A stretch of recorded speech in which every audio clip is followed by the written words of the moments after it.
जागोन।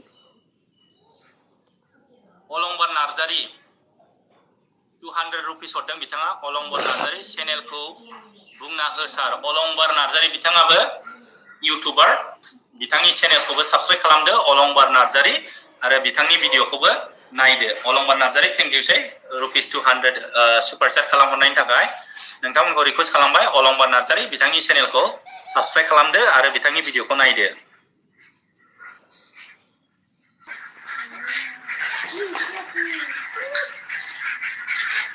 अलंबार नार्जारी बिथाङा आंनो 60 रुपिस हरदों। 400 हरबाय आदा। थाइलेण्डआव माला थांगोन सापर्ट इउ। आं थाइलेण्डआव मैखोम बसुमतारिया आंनो 2 रुपिस होदों। आङो थाइलेण्डआव 7 जुनाव थांगोन। अलंबार नार्जारी थेंक इउ सै 400 हरनायनि थाखाय टटेल। नोंथाङा आंनो टटेल 400 सापर्ट खालामबाय, रोजा रोजा साबायखर बावनाय जाबाय।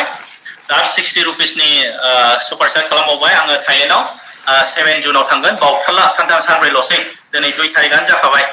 सासे आंनो 10 रुपिस हरबावबाय सन्जय बर' आरो सासे 50 रुपिस हरदों गोमसार नार्जारी 50 रुपिस। गोमसार नार्जारी। मिजिं स्वर्गयारी बिथाङा मेसेज हरदों आंनो, नाथाय आं नोंथांनो रिप्लाइ खालामनो हानाय नङा।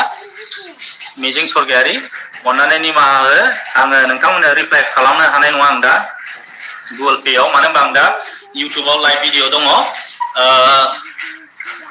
अलंबार नार्जारी आं आसा खालामबाय नोंथांनि सोंनायखौ आङो फिननाय होनो हाबाय होननानै। आङो 7 जुनाव थाइलेण्डआव थांगोन। रोजा रोजा साबायखर थाबाय, बेबायदिनो सापर्ट खालामबाय था आंखौ। नटिफिकेसन फैगोराखै आदा। हरबावबाय दिनैबो नाग्रि जुलि सासे खालामगोनसै बा कमेन्टआ हिसाब गैयै। अलंबार नार्जारी बनजार नार्जारियाव 1 रुपिस हरदों गुगोल पेआव, रोजा रोजा साबायखर। अलंबारसिम आं बे लाइभ खालामनायनि सिगांसिम टटेल कालेक्सन बिलिफां Mosahary civil service exam clear खालामनायनि टिप्स खिन्थाना होलै सार। सोरबा सासे हरबावलायबाय 1 रुपिस थेंक इउ सै रोजा रोजा साबायखर बावबाय। थुब्लाव ब्रह्म मेसेज हरदों, खिन्थु आं रिप्लाइ खालामनो हानाय नङा दा लाइभ। रन्जन बर' 1 माने गस्ला बानियन बेनिफ्राय आन्डारवेर गाननानै ओरैबायदि फरायथाबोमोन आरो बिसोर, माने जेल खानायाव थानाय बायदि उन्दुबाय फरायबाय। नङा मेक्सिमाम नर्थ इस्ट मोनखानायफोर बायदि माने नांथाबो गावसिनि बायदि।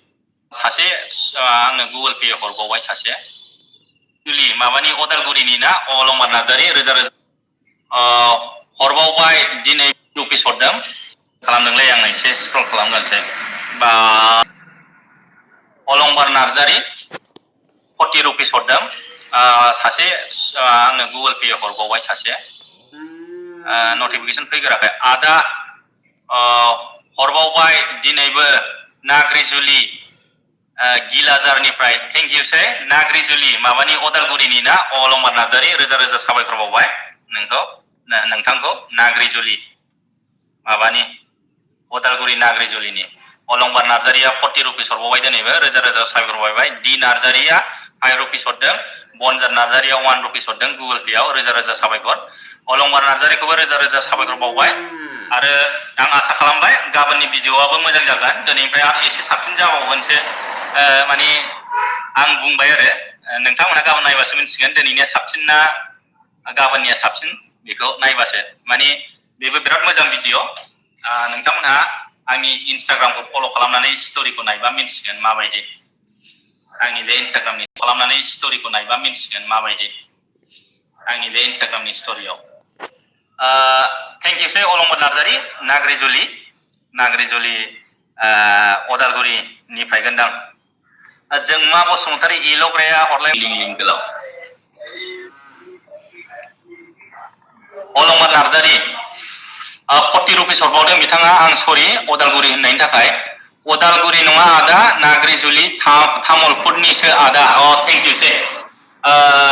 अलंबार नार्जारी बिथाङा तामुलपुरनिसो जाहैदों।